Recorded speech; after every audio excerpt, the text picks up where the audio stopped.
অনেক দিন আগের কথা। চম্পারণ জেলার একটি ছোট গ্রামের বাইরে এক গরিব ভিখারিনী, যার নাম কৌশল্যা, একটি শিশুর জন্ম দেয়।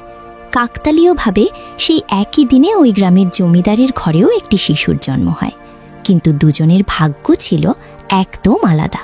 কোনো এক পণ্ডিত মশাই ভিখারিনী কৌশল্যাকে তার বাচ্চার ভবিষ্যৎ সম্পর্কে কিছু বলছিলেন। মা, তোমার এই ছেলে তোমার ভাগ্য বদলে দেবে, সারা বিশ্বে সে নাম করবে, তোমার এই ভিক্ষা করা চিরকালের মতো বন্ধ করে দেবে। খুব ভালো ভাগ্য নিয়ে জন্মেছে এই বালক।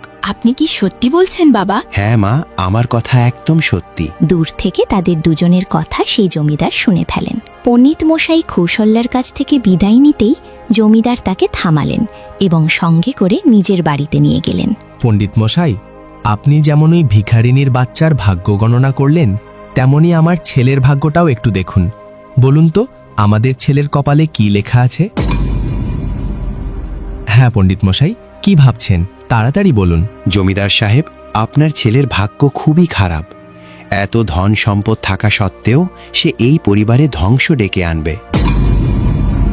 এ কথা শুনে জমিদার সাহেব ও তার স্ত্রী অবাক হয়ে গেলেন। আমার একটা ভবিষ্যৎবাণীও আজ পর্যন্ত ভুল হয়নি। জমিদার সাহেব, বাকিটা আপনাদের ইচ্ছে, মানুন বা না মানুন, কিন্তু এটাই সত্যি। আমি আসছি জমিদার সাহেব। এতটুকু বলে পণ্ডিত মশাই যেই পা বাড়ালেন, তখনই জমিদার সাহেব তাকে থামালেন এবং তার সামনে টাকার তোড়া রেখে ধীর গলায় বললেন, পণ্ডিত মশাই, আমরা ভাগ্য তো বদলাতে পারবো না, কিন্তু যার আগমনে আমাদের ভাগ্য বদলাতে পারে তাকে তো নিয়ে আসতে পারি। এর মানে কি জমিদার সাহেব? আপনি কি বলতে চাইছেন? মানে এটাই যে আপনি বাচ্চাদের অদল বদল করে দিন। কোনোভাবে চুপি চুপি ওই ভিখারিনীর বাচ্চাটা এনে আমাদের দিন, আর আমাদের বাচ্চাটা ওকে দিয়ে দিন। ওই ভিখারিনীর কপাল তো আগে থেকেই পোড়া, এর চেয়ে খারাপ আর ওর কপাল কি হবে? আমার এই কাজটা করে দিন, যার বিনিময়ে আমি আপনাকে লাখ টাকা দিচ্ছি। টাকার তোড়া দেখে পণ্ডিতের মনে লোভ জন্মালো।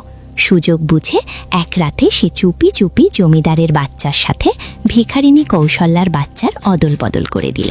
আর এভাবেই সেই বড়লোক বাড়ির ছেলে এখন ভিখারিনীর ঘরে বড় হতে লাগলো। আর সেই ভিখারিনীর ছেলে জমিদার ও তার স্ত্রী সরলার ঘরে। কৌশল্যা নিজের ছেলের নাম রাখল রোহন, আর সরলা নিজের ছেলের নাম রাখলেন অর্জুন। একদিন এক পণ্ডিত মশাই বলেছিলেন, আমার ছেলে সারা বিশ্বে নাম করবে, তাই আমি ভিক্ষে করে হলেও একে পড়াশোনা শেখাবো।